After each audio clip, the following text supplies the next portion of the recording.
Bismillahirrahmanirrahim. Assalamualaikum warahmatullahi wabarakatuh. Waalaikumsalam warahmatullahi wabarakatuh.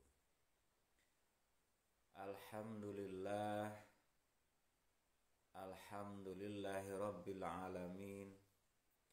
Wassalatu wassalamu ala asrofil anbiya'i wal mursalin Sayyidina wal maulana Muhammadin wa ala alihi wa sahbihi ajmain. Alhamdulillah, kita bisa bertemu lagi di channel Majelis Zikir Tarekat Naqsabandiyah Kholidiyah Nusantara cabang wilayah Majalengka. Dalam kesempatan ini saya akan menyampaikan atau membahas bahwa ma'rifat itu biasa-biasa saja. Karena banyak yang menganggap bahwa ma'rifat itu adalah ilmu tingkat tinggi. Tidak semua orang bisa mempelajarinya. Bahkan ma'rifat itu sangat berat untuk kita pelajari. Padahal ada sebuah keterangan yang menyampaikan bahwa awaluddin ma'rifatullah. Awal beragama kapan kita kenal Allah. Jadi ma'rifat itu justru awal kita beragama. Nah, beragama itu awalnya kita kenal akan Allah. Kalau kita hanya mengenal Allah hanya sebatas namanya saja, tentu itu bukan kenal namanya. Hanya sebatas cerita bahwa Tuhannya orang Islam adalah Allah. Nah, sementara kita sendiri belum mengenal sifat dan wujud Allah. Karena sudah diterangkan dalam sifat 20 bahwa Allah itu sifatnya wujud. Akan tetapi yang wujud itu bukan Allah. Hanya wujudnya saja. Nah, jadi tugas kita atau yang kita lakukan itu bukan hanya untuk mengenal namanya saja, tapi harus mengenal sifat dan wujudnya. Nah, kalau kita hanya mengenal namanya saja, lalu Allah yang mana yang kita sembah? Allah yang mana yang kita tuju? Sementara kita belum tahu sifat dan wujudnya. Bahkan Allah telah memerintahkan untuk mengingatnya. Dalam surat Toha ayat 14, yang artinya aku ini Allah, maka sembahlah aku dan dirikanlah sholat untuk mengingatku. Nah, jadi mengingat Allah itu adalah perintah Allah. Nah, bagaimana kita bisa mengingat Allah sementara kita hanya mengenal namanya saja? Tentu ketika kita hanya mengenal namanya saja Allah, lalu apanya Allah yang mesti kita ingat? Sedangkan mengingat Allah adalah perintah Allah itu sendiri. Nah, di sini harus kita pahami, harus kita pelajari. Iya ya, kok selama ini saya hanya menyebut-nyebut namanya, tapi saya pun belum mengenal sifat dan wujudnya. Makanya saya pun tidak bisa mengingatnya. Nah, itu yang jadi masalahnya. Karena Allah itu maunya atau pengennya diingat. Li'idiki aqimus sholah, dirikanlah sholat untuk mengingatku. Nah, kalau kita tidak mengenal sifat dan wujudnya, bagaimana kita mengingat Allah di dalam sholat, di dalam zikir, di dalam doa? Tentu ketika kita hanya menyebut namanya, memanggil-manggil namanya, mengingat-ingat namanya, yang hadir hanya angan-angan sendiri.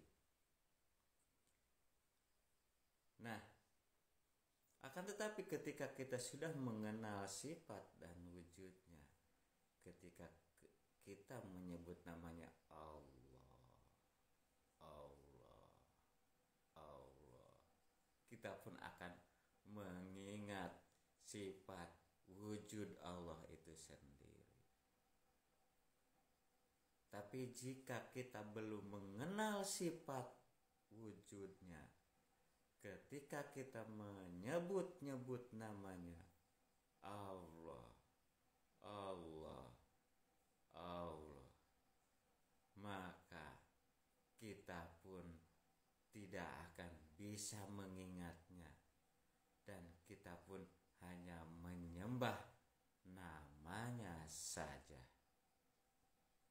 Nah, ini yang jarang orang menerangkan, bahkan jarang orang mempelajari bagaimana sifat dan wujud Allah. Banyak yang menerangkan bahwa memang Allah itu sifatnya wujud. Akan tetapi Allah pun laisa kamitslihi syai'un.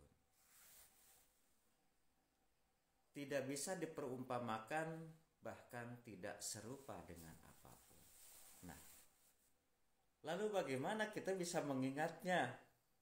Itu yang harus kita cari dan harus kita pelajari.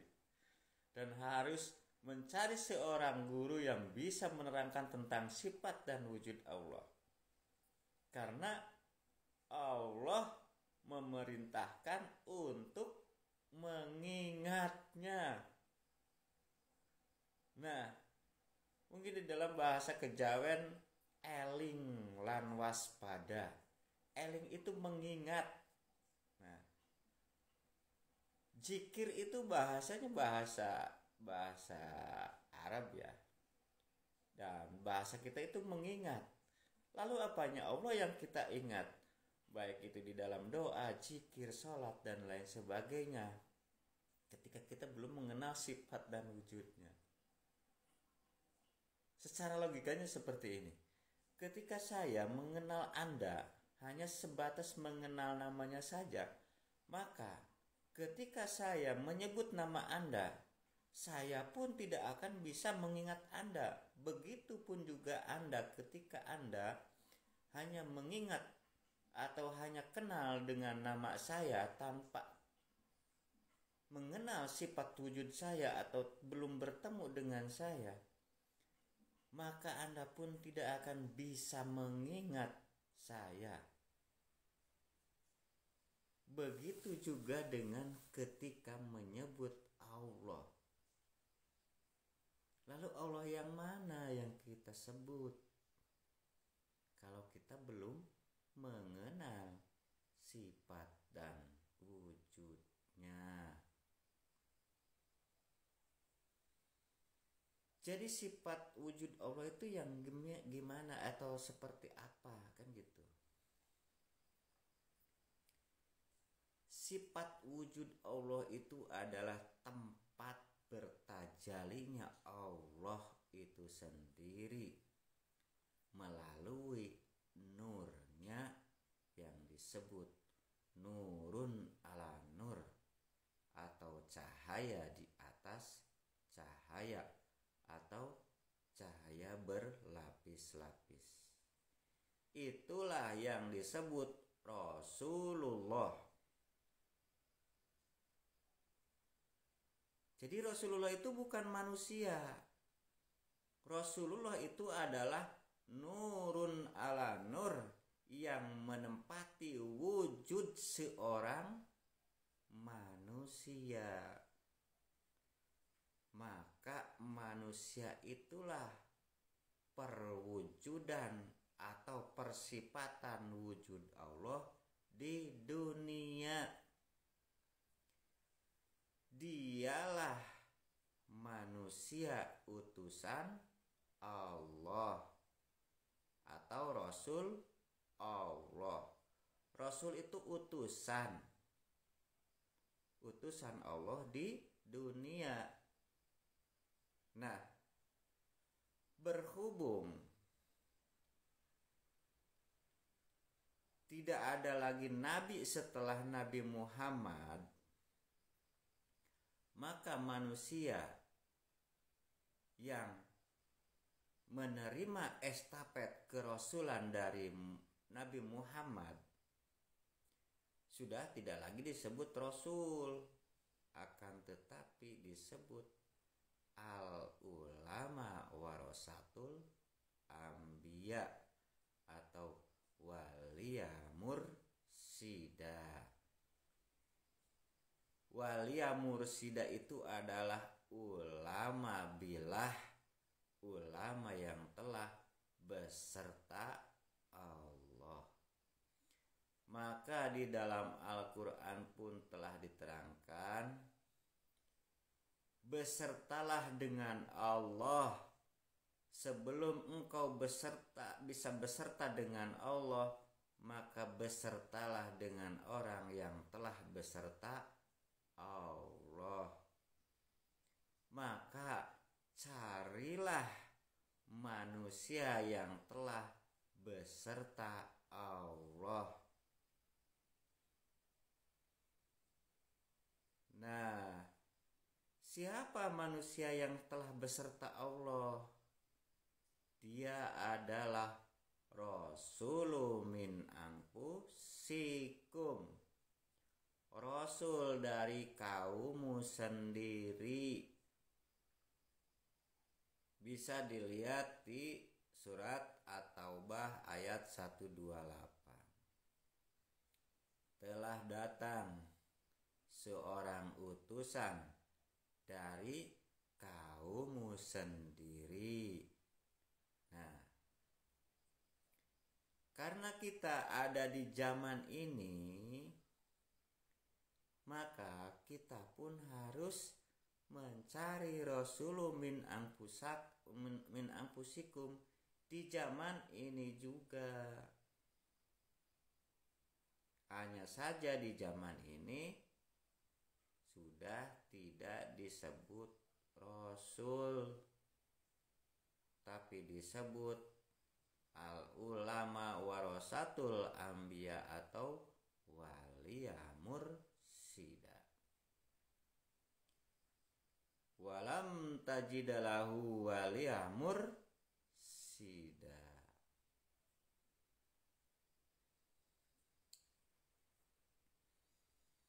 Untuk mencari ulama billah atau waliya mursida itu tidak gampang, bahkan sangat sulit. Hanya pencari Tuhan yang akan menemukannya.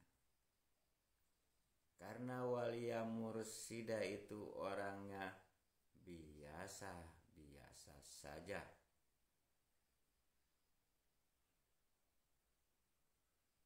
Bahkan mungkin di kalangan umum menganggapnya orang yang bodoh.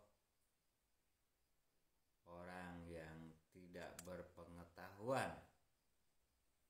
Akan tetapi di balik itu manusia itu telah membawa unsur Allah itu sendiri, atau telah membawa channel atau gelombang Allah itu sendiri.